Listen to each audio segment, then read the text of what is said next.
feeling good. All right. Complacency was good. You guys are doing a great job. All right. You guys know we're all very proud of you. Keep up the good work. All right. Be safe out there. Have a nice trip.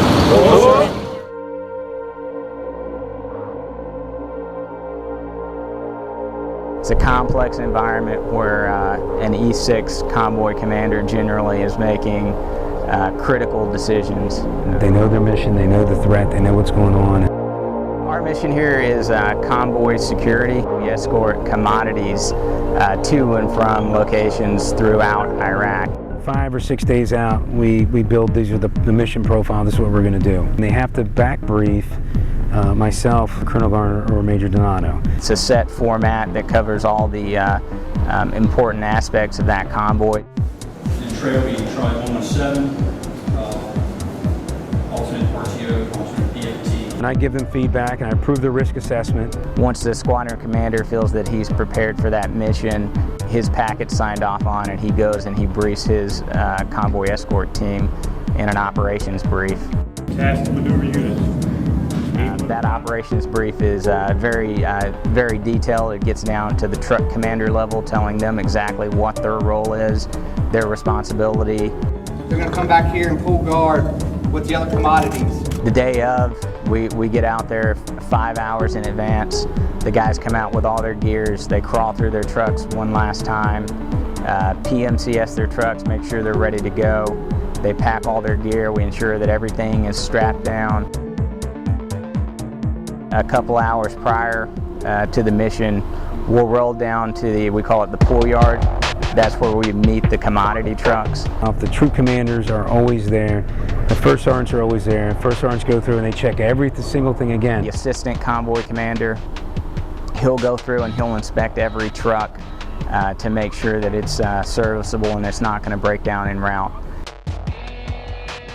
We won't let trucks roll outside the wire that we don't think are safe.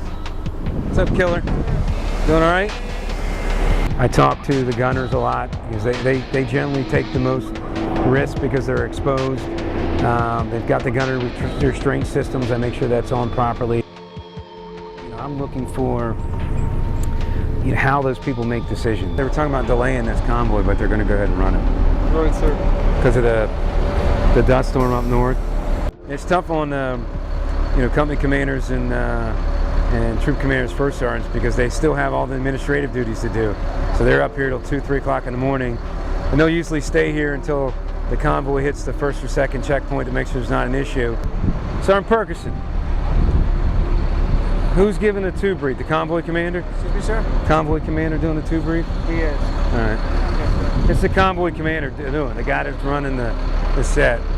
And it's very squad leader driven. All right, ID tags, ID cards.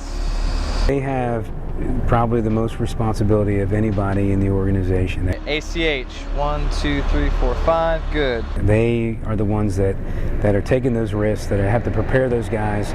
We've got very good E6 leadership, which has been one of the reasons that we've been very successful. Angels on 3, ready? It's interesting to watch the different personalities. Each of those sets, those convoys have different personalities. Our truck's name is Eva.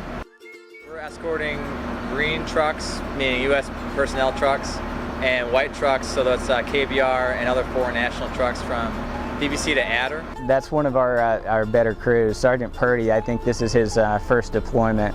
My job is to set the pace for the convoy. I'm the second truck in the convoy. He's definitely a guy who's a leader, and he's willing to listen and he's willing to learn. My driver's name is Walaline. She's Ethiopian. This is what I drive. This is my truck, and I love it. You drive that, and you're just that little. I feel like I'm in control driving this truck. She's done an amazing job on the truck. She just started driving heavy vehicles in May. At first, it was pretty scary. I wasn't really comfortable with it. I've only driven a small car, like a sedan, when I was back home, so I came here. I wasn't that comfortable, and then we started going out on the road doing more missions, so be a lot more comfortable with the truck. I wouldn't trust any other driver. Williamson is my gunner. He's 11 Bravo. He maintains our 50 caliber machine gun that we call Tessa. He's good, and he's an awesome gunner. We've been together for about 6 months now. It's kind of special to be able to pull security for your brothers and sisters. Well, the first mission, it was a lot of me telling them what to do, because since we spent so many cumulative hours on the road, we pretty much know what each other's thinking at this point.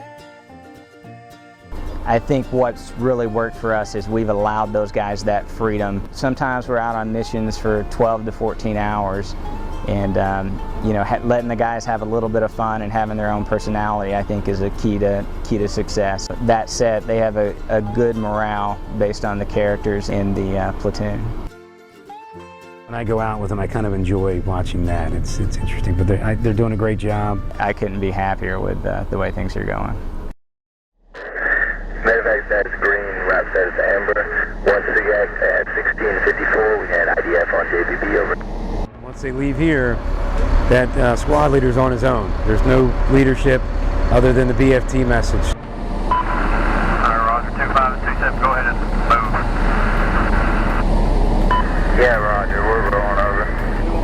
Center 2-3, test fire complete, and we are amber hot and jamming, over.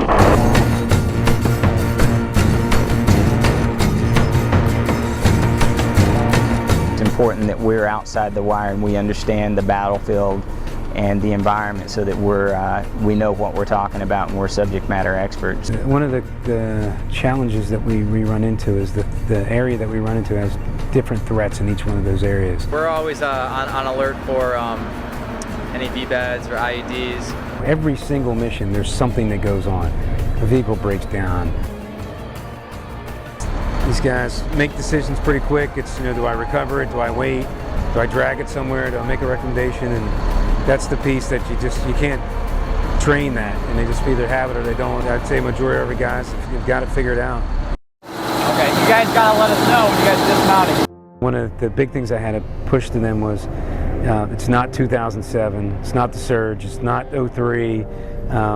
Use your experience to kind of prepare your soldiers, but understand that TTPs have changed. There was some terminology that we were all unfamiliar with, sharing the road and things like that. That's just, you take a guy and say, hey, you secure this convoy, get it from point A to point B, and kind of ignore the car that keeps going in and out of your convoy.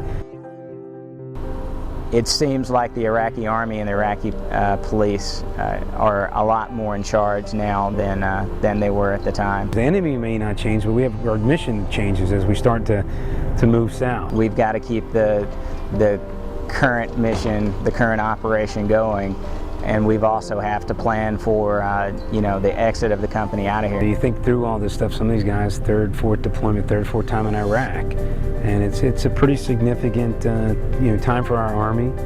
It's definitely for the Guard. When we leave, we should be proud of our accomplishments and accomplishments that you know, other units have done before us, and you know, leave with the smile and the hand wave as we go through the gate in Kuwait.